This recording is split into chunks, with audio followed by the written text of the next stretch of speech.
Quand on parle de fraude sociale, on parle de quoi précisément pour les téléspectateurs?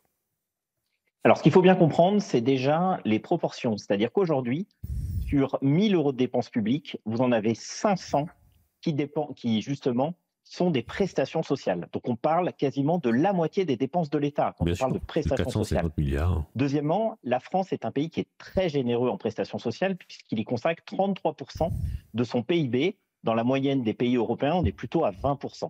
Et donc, pour répondre directement à votre question, puisque je viens de vous le dire, il y a 800 milliards de dépenses sociales, il suffit que vous ayez simplement 3% ou 5% de fraude, et là, vous arrivez à des montants considérables. Si vous avez simplement 3% de fraude, vous avez 24 milliards que vous pouvez récupérer. Si vous avez 5% de fraude, vous avez 40 milliards.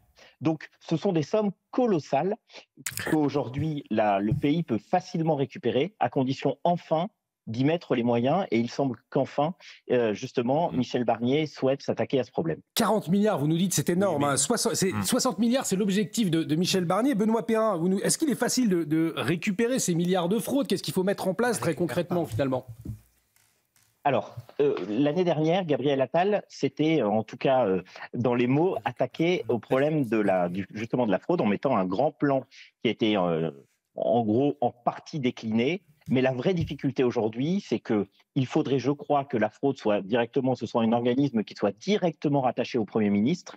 Le vrai sujet aussi, c'est le fait de croiser les fichiers, les fichiers sociaux, fiscaux, mais aussi bancaires, puisqu'on sait qu'il y a énormément de trafics qui sont justement procurés.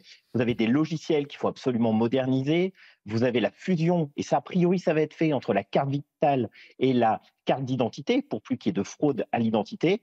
Et puis, vous avez ce qui a été mis en place par la CAF de l'Isère il y a quelques semaines, qui, tenez-vous bien, maintenant intègre les revenus des condamnés, justement en l'occurrence ceux qui ont notamment trafiqué de la drogue, dans leur déclaration de ressources. Résultat des courses, eh bien, il y a un certain nombre de condamnés qui désormais en Isère ne sont plus éligibles à des prestations sociales puisqu'on intègre encore une fois leurs revenus obtenus illégalement. Et je crois que c'est une initiative qui me semble être vraiment de bon sens.